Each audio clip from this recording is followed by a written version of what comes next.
누가복음 15장에 나오는 잃어버린 양의 비유에서 길을 잃어버린 양은 어린 양이 아니라 다 큰 양이었습니다.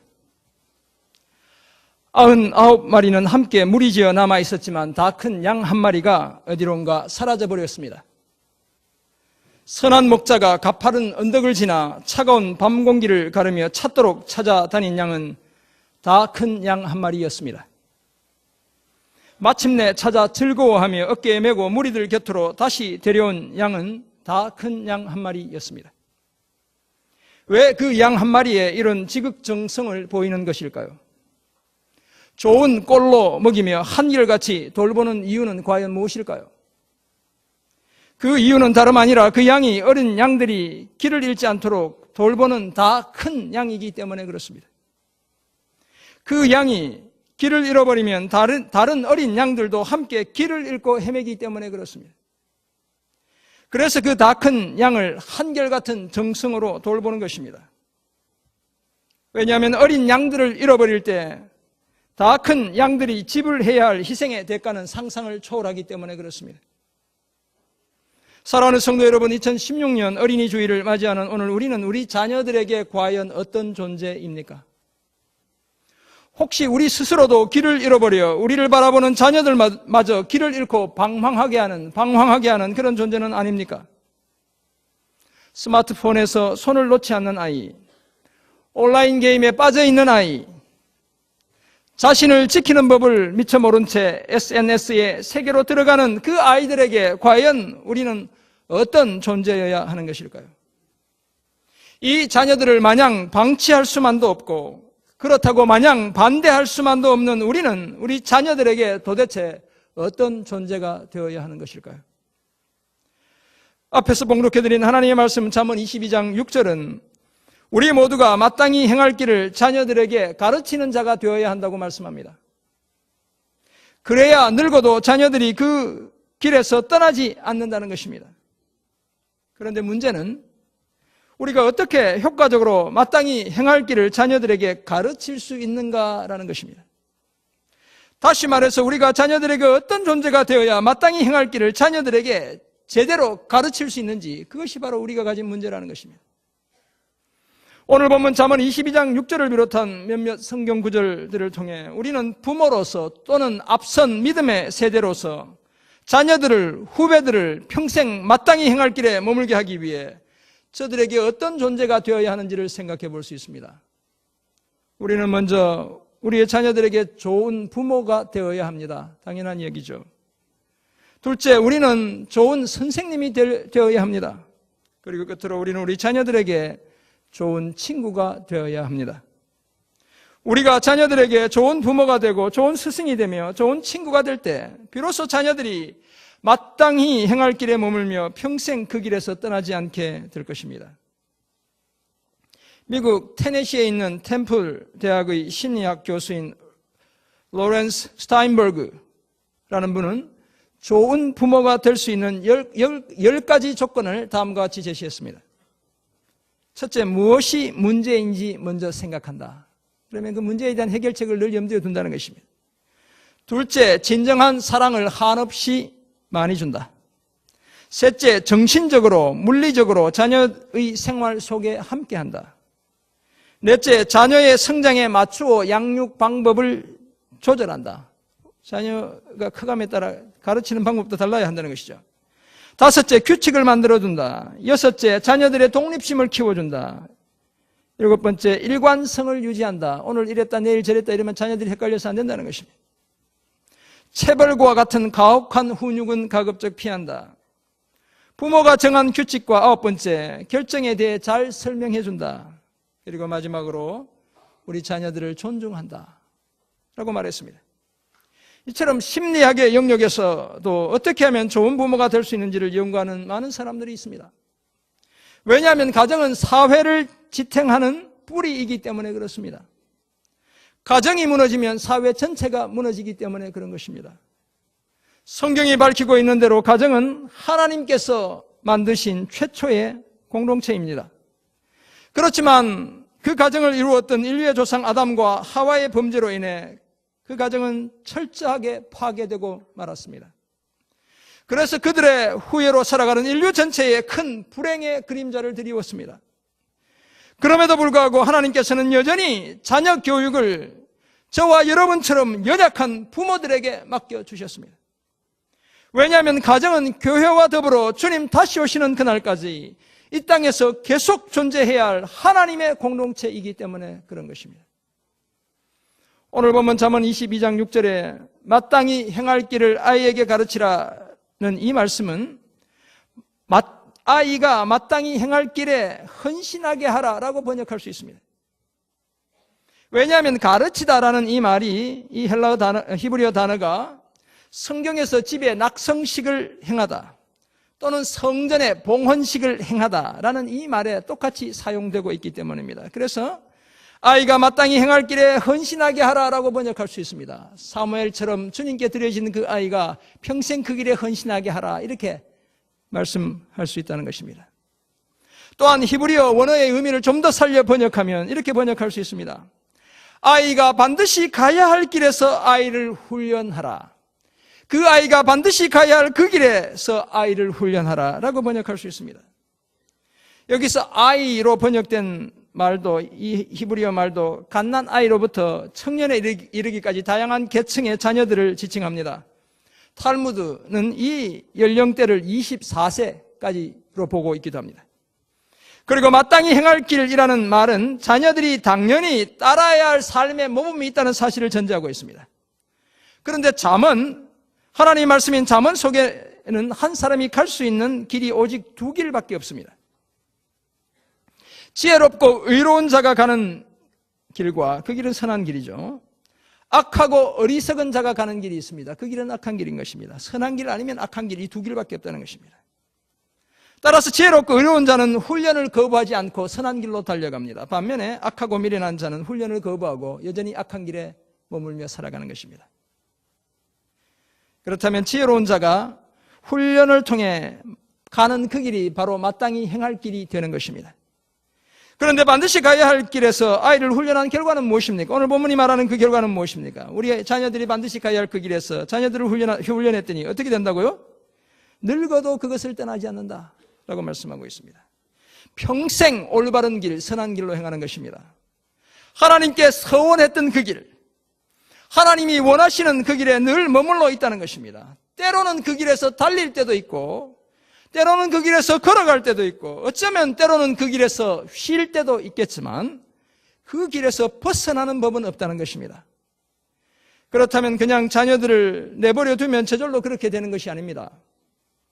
언젠가는 철들겠지라고 생각하고 마냥 기다리기만 해서도 이룰 수 없는 것입니다. 물론 때로는 우리가 자녀들을 훈육한다고 해도 가르친다고 해도 아쉬운 결과를 얻을 때도 있습니다. 우리가 최선을 다해 자녀들을 길렀지만 열매가 신통찮을 때도 있는 것입니다. 그래서 우리는 자녀 교육 앞에 늘 겸손해야 하는 것입니다. 그럼에도 불구하고 우리는 그 결과를 하나님께 맡기며 하나님의 말씀을 따라 자녀들에게 마땅히 행할 길을 가르쳐야 하는 것입니다. 그런데 자녀들에게 마땅히 행할 길을 가르쳐 늙어서도 그 길에서 떠나지 않게 하기 위해서는 우리는 도대체 자녀들에게 어떤 존재가 되어야 하는 것일까요? 어떻게 해야 그 일을 제대로 감당할 수 있을까요? 먼저 우리는 자녀들의 좋은 부모가 되어야 합니다. 완벽한 부모가 될 수는 없지만 좋은 부모가 되어야 합니다. 헨리 나우엔이라는 이 미국의 크리스천 작가는 자신의 책 상처 입은 치유자에서 고통받는 세상에서 살아가는 내일의 세대, 우리 자녀들의 세대를 뿌리 없는 세대라고 지칭합니다. 그렇게 정의하고 있습니다. 쉽게 이 사회에 오늘 이 시대에 뿌리를 내리지 못하는 세대가 바로 우리 자녀들이라는 것입니다. 그리고 그들을 군중 속의 고독이라는 책을 쓴 데이빗 리즈만의 말을 빌려 고독한 군중에 속한 이름 없는 구성원들이라고 이야기합니다. 그들이 그렇게 살아간다는 것입니다. 이 내일의 세대, 곧 우리 자녀들이 가지는 공통적인 특징이 있습니다. 그 특징을 세 가지로 제시하고 있습니다. 내향성, 아버지의 상실, 그리고 강박성이라는 것입니다. 내향성은 개인적인 것에 절대 우위를 부여하고 자신의 자아 속으로 움츠러드는 경향을 지칭합니다. 자기 밖이나 자기를 뛰어넘는 그 무엇도 자신들의 불안과 고독의 문제를 해결할 수 없다고 생각합니다. 오직 자신의 내면 어딘가에 무언가 의미 있고 확실한 것이 있다고 우리 젊은 세대는 그렇게 생각한다는 것입니다.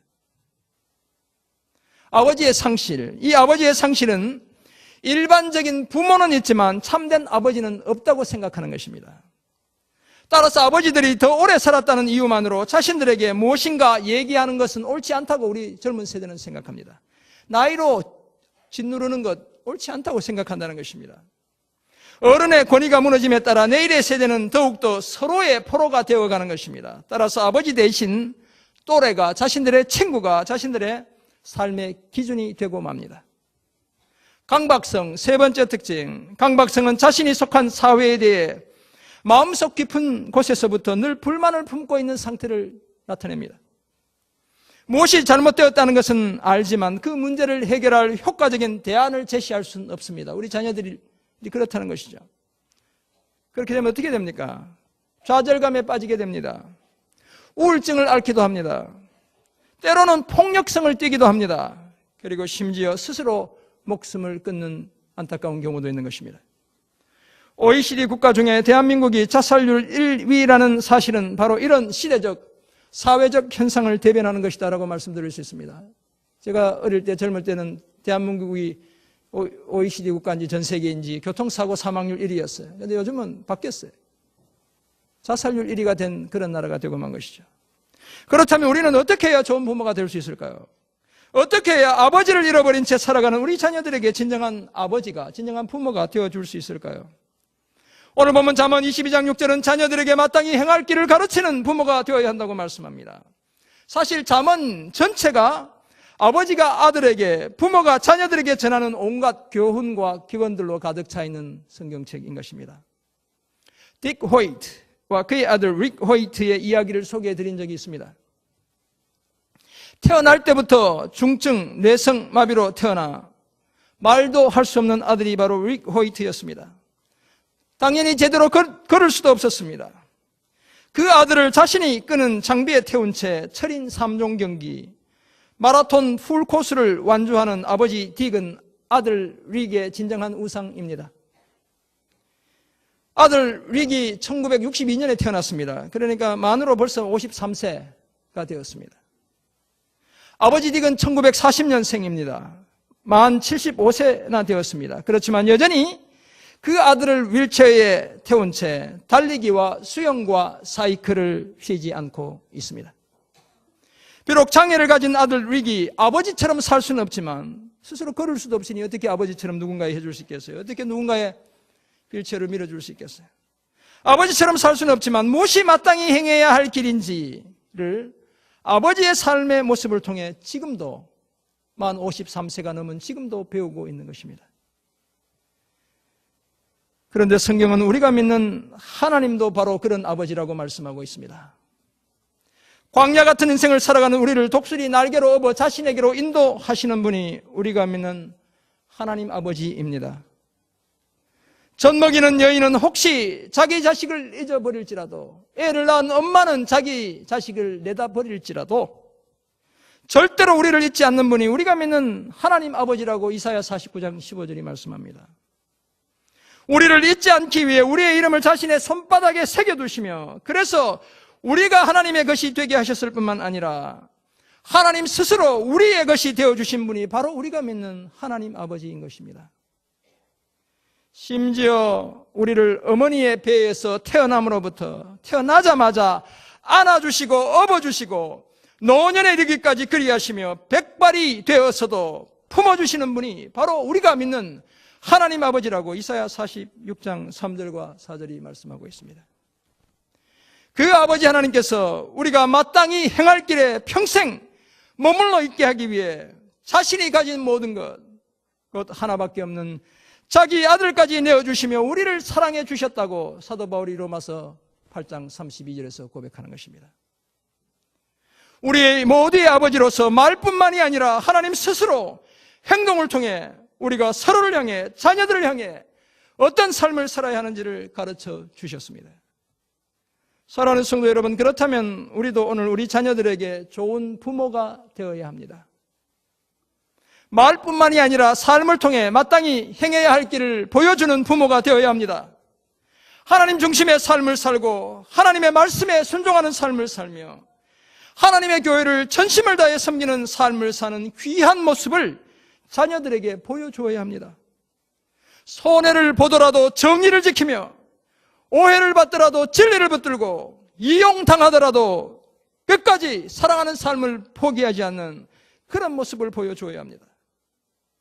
또한 하나님의 은혜로만 설 수 있고 믿음으로만 세상을 이길 수 있다는 사실을 거룩한 예배자의 삶을 통해 도덕적인 사회인의 삶을 통해 가르쳐야 합니다.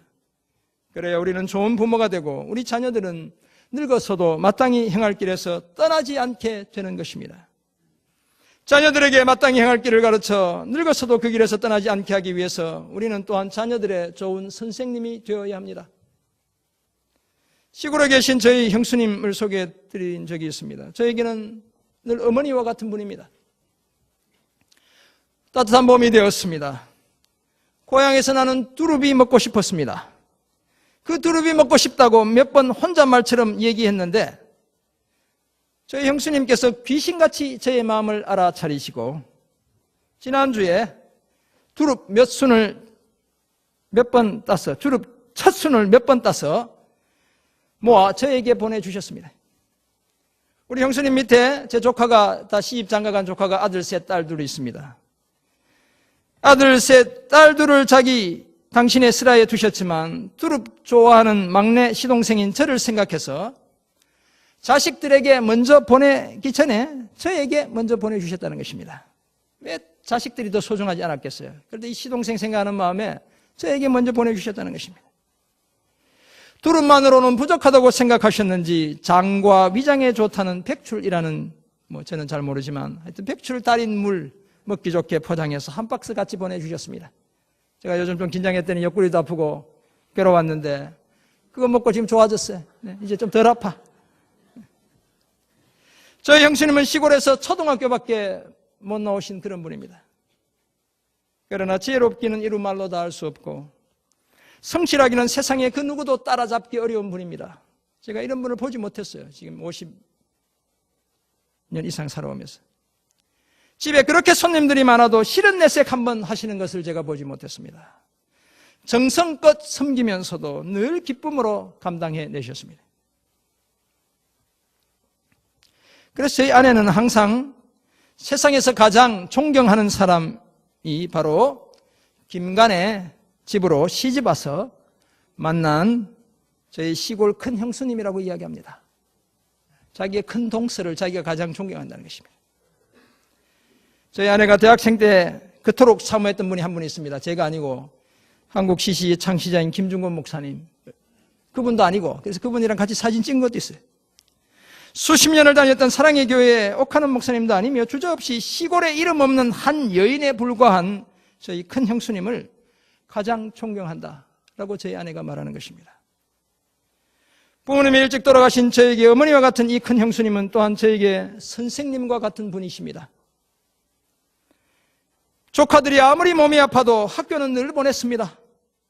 그래서 우등상은 못 받아도 개근상은 늘 받게 했습니다. 남편 복이 지지리도 없는 척박한 여인의 삶을 살았습니다. 저희 형님이 조금 개차반이었거든요.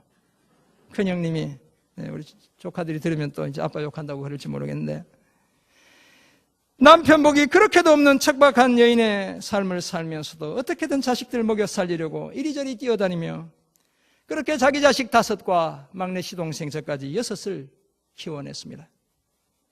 그러면서도 주는 것이 받는 것보다 복되다는 사실을 삶을 통해 가르쳐 주셨습니다. 금년에 저희 큰형수님이 75입니다. 그 나이에도 손주들, 자기 자식들 마음껏 못 키워가지고 이제 자식들이 자기보다 다 잘 살아. 그럼에도 불구하고 손주들 교육보험 들어주느라 농사도 짓고 남의 밭일도 나가서 하고 그 근처에 제가 나온 초등학교에 있는데 그 초등학교 가서 일주일에 이틀 청소도 하면서 그렇게 일손을 놓지 않고 있습니다. 사랑하는 성도 여러분, 성경에도 이처럼 위대한 스승들이 참 많았습니다. 위대한 스승들 밑에서 탁월한 인물들이 배출되기도 했습니다. 청출어람, 이청어람. 무슨 얘기입니까? 한자 써서 죄송한데 쪽빛에서 우러난 푸른빛이 쪽빛보다 더 푸르다. 이 말은 성경에서도 그 예를 많이 찾아볼 수 있습니다. 모세는 위대한 정복자였던 여호수아의 스승이었습니다. 엘리야, 갑절의 영감을 받았던 엘리사의 스승이었습니다. 디모데, 어리지만 탁월한 목회를 했던 바울을 스승으로 둔 바울의 제자였습니다. 한편 하나님의 아들 예수 그리스도는 원래 그 호칭이 뭡니까? 예수님을 뭐라고 불렀어요? 유대인들이 랍비라고 불렀어요. 랍비는 뭡니까? 선생님인 것입니다. 주님을 향한 그 호칭도 원래부터 선생님이었습니다. 12제자의 선생님이었습니다. 뿐만 아니라 저와 여러분을 비롯한 온 인류의 진정한 위대한 스승이었습니다. 그래서 예수님은 제자들에게 자신이 선생님과 주라고 불리는 것이 옳은 일이라고 직접 말씀하셨습니다. 예수님이 요한복음 13장 13절을 보면 내가 선생으로 불려지고 주라고 불려지는 것 옳다라고 말씀하셨습니다. 주인이 되실 뿐만 아니라 선생님이 되신다고 말씀하셨던 것입니다. 더구나 예수님은 제자들의 발까지 씻어주시는 그런 선생님이었습니다. 그리고는 말씀하셨습니다. 요한복음 13장 14절 내가 주와 선생이 되어 너희 발을 씻었으니 너희도 서로 발을 씻어주는 것이 옳으니라. 15절 내가 너희에게 행한 것 같이 너희도 행하게 하려 하여 본을 보였노라. 진정한 선생님이라면 수고의 본을 직접 보여야 한다고 말씀하셨던 것입니다. 그래야 제자들도 선생님처럼 따라한다는 것입니다. 사랑하는 성도 여러분, 그렇다면 우리 자녀들이 마땅히 행할 길을 늙어서도 떠나지 않게 하는 비결이 무엇이겠습니까? 그것은 다름 아니라 그들이 마땅히 행할 길에 머물도록 잘 훈련하는 것입니다. 말뿐만이 아니라 삶을 통해 저들을 가르치는 것입니다. 다시 말해서 우리가 자녀들의 좋은 선생님이 되어주는 것입니다. 이 가르침에는 굳이 복잡한 지식이 필요하지 않습니다. 논리적인 대단한 추론이 필요한 것이 아닙니다. 화려한 미사 여구도 필요하지 않습니다. 대학을 나와야 할 필요도 없는 것입니다. 그저 하나님 편에 견고하게 서 있는 그 삶이면 충분합니다. 그 삶에서 우러나오는 몇 마디 진실한 말이면 충분한 것입니다. 이런 좋은 스승이 되어 우리 자녀들을 마땅히 행할 길에 머물도록 훈련하며 늙어서도 그 길에서 떠나지 않게 하는 저와 여러분 모두가 되길 간절히 소원합니다. 우리가 자녀들에게 마땅히 행할 길을 가르쳐 늙어서도 그 길에서 떠나지 않게 하기 위해서 끝으로 우리는 자녀들의 좋은 친구가 되어야 합니다. 앞에 소개해드린 책 상처 입은 지휘자에서 헨리 나우에는 한 번 더 데이빗 위즈만의 말을 빌려 이렇게 말합니다. 어른들의 통제가 사라지면 젊은이들 상호간의 통제가 강화된다. 다시 말해서 아버지를 상실한 채 살아가는 내일의 세대 곧 우리의 자녀들에게 아버지 대신 또래가 그 삶의 기준이 된다는 것입니다. 그들의 가치가 자신의 가치가 된다는 것입니다. 우리는 이것을 뭐라고 이야기합니까? 영어로는 peer pressure라고 이야기합니다. 또래 집단이 주는 압박감이라는 것입니다. 그래서 우리 자녀들은 어른들이 자신들을 불량배로 여겨도 기성사회의 이탈자, 반항아로 여겨도 별로 개의치 않습니다. 오히려 자신들이 속하고 싶은 또래 집단에서 따돌림 당하는 것, 왕따 당하는 것을 견디기 힘들어하는 것입니다. 그래서 집단 괴롭힘, 불링이라고 이야기하죠, 요즘. 또는 일본말로 이지메라고 이야기합니다. 이 집단 괴롭힘을 당한 어린 자녀들이 극단적인 선택을 하는 경우들이 종종 있는 것입니다. 더 이상 그 세계 속에 들어가지 못하고 혼자만 외톨이가 된 이 자녀들이 그런 안타까운 결정들을 하는 것입니다. 이런 자녀들이 어른들이 볼 때는 때로는 냉담하고 무관심하며 심지어 천박하거나 상스럽게 느껴질 때도 있습니다. 그러나 종종 그들의 그 냉담함은 치밀하게 계산된 것입니다. 다 작심하고 냉담한 척하는 것입니다. 그들의 무관심은 거울을 보고 연구해낸 것입니다. 다 의도적인 것입니다. 그들의 상스러움 또는 천박함은 자기 또래 집단을 모방해내고 있는 것입니다. 그렇다면 이런 자녀들에게 우리 부모는 과연 어떤 존재가 되어야 하는 것일까요? 그것은 다름 아니라 그들의 좋은 친구가 되는 것입니다. 자녀들의 게으름을 이해하고 분별력 없음을 받아들이며 무계획성도 너그럽게 용납하는 것입니다. 우리 자녀들 보면 참 안타깝잖아요. 한심하잖아요. 다 받아주는 것입니다. 쉽게 상처받고 쉽게 포기하는 저들의 감수성을 가슴으로 받아들이고 인정받고 칭찬받고 싶어하는 저들을 마음껏 격려하는 것입니다. 제가 이런 거 잘 못했어요. 계속 윽박질렀어요. 주막 하편 이러면서 달리는 말에 채찍을 가한다. 더 열심히 달려가야 돼. 그러면 안 된다는 거죠. 자녀들도 나름대로 삶이 힘겹고 아프며 슬프기까지 하다는 사실에 공감해 주는 것입니다. 그래야 비로소 우리는 저들에게 마땅히 행할 길을 제대로 가르칠 수 있습니다. 저들의 친구가 되어야 저들이 귀와 마음을 열고 우리의 말을 듣고 우리의 가슴에서 전해지는 따뜻한 사랑을 진정으로 느낄 수 있습니다. 좋은 부모, 좋은 선생님만으로는 부족합니다, 여러분. 이제는 좋은 친구가 되어야 하는 것입니다. 사실 솔직히 우리 자신을 돌아보면, 저와 여러분 각자를 돌아보면 자녀들의 아픔은 그들만의 아픔이 아니라 우리 모두의 아픔이기도 했습니다.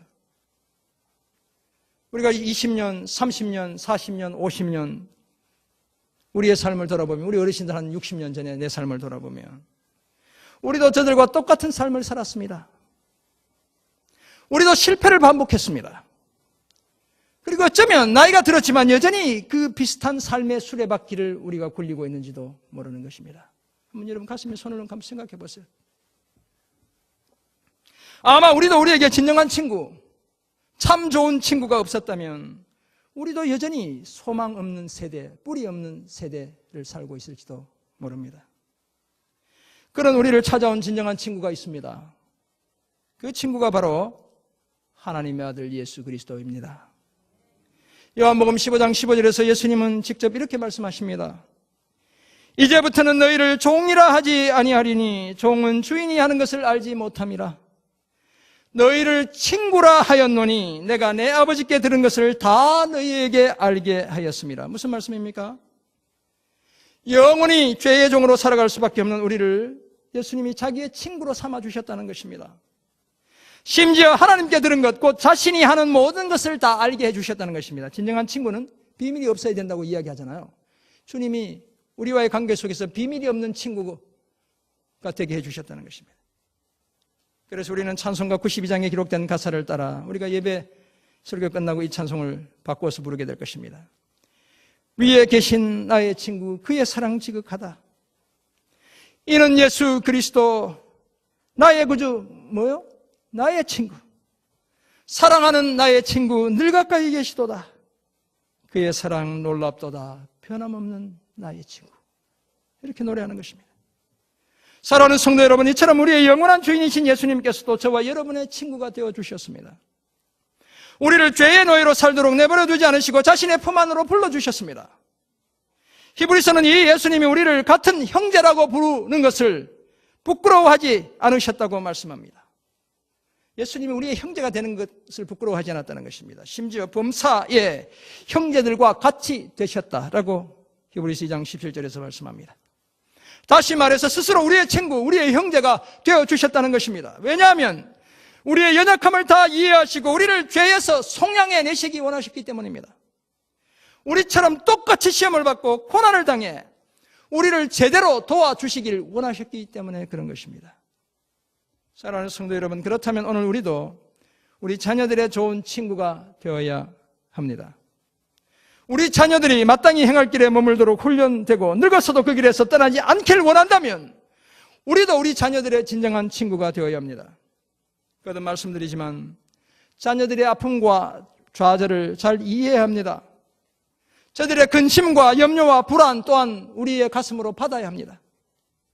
여전히 도움의 손길이 필요하다는 사실을 인정해야 하고 더 큰 용서와 사랑이 필요하다는 사실을 잊지 않아야 합니다. 우리의 친구이신 예수님처럼 아직도 내가 더 희생할 것이, 자녀들을 위해 아직도 내가 더 희생할 것이 남았다는 사실을 인정해야 합니다. 끝이 없는 것이죠. 그래야 우리가 우리 자녀들을 하나님이 원하시는 마땅히 행할 길에 언제나 붙들어 둘 수 있습니다. 자녀들의 좋은 친구가 되어 평생 우리 자녀들을 마땅히 행할 길에서 떠나지 않게 하는 저와 여러분 모두가 되기를 간절히 소원합니다. 그렇다면 자녀들의 좋은 부모가 되고 좋은 선생님이 되고 좋은 친구가 되기 위해 우리는 구체적으로 어떤 삶을 살아야 하는 것일까요? 먼저 하나님 중심, 말씀 중심, 교회 중심의 삶을 살아야 합니다. 흔히 부모는 자식들의 롤 모델이라고 이야기합니다. 자식들이 크면서 체형과 얼굴만 부모를 닮는 것이 아니라 목소리도 닮고 식습관도 닮고 성품과 태도까지 닮아가는 것을 볼 수 있습니다. 제가 한번 말씀드렸죠. 저희 아들이 저를 닮지 않았다고 해서 제가 얼마나 고민이 많았는지 모릅니다. 병원 가서 족적 찍어둔 그것을 확인하기까지 했습니다. 근데 지금은 누가 봐도 저희 아들을 보면, 사진을 보면 저를 닮았다라고 이야기합니다. 저희 딸과 저희 아내가 뒤에 앉아 있는데, 저희 딸도 엄마보다 살이 더 찌긴 했지만 그것만 빼고는 젊었을 때 자기 엄마를 꼭 빼닮았습니다. 제가 10대 때 교회에서 저희 아내를 만났으니 뭐 젊었을 때 모습 제가 다 알고 있잖아요. 살찐 것 빼고는 꼭 빼닮았단 말이에요. 네. 저희 딸의 음식 습관은 저랑 비슷합니다. 입맛이 비슷해요. 그래서 맛있는 음식이 나오면 늘 서로 먹으려고 싸웁니다. 지금도 그런데 제가 이제 본색을 숨기려고 그러고 있는데, 여전히 맛있는 음식 나오면 서로 먹으려고 입맛이 같아서 싸우는 것이죠. 그런데 오늘 우리 자녀들이 정말 부모로부터 배워야 할 것은 과연 무엇이겠습니까?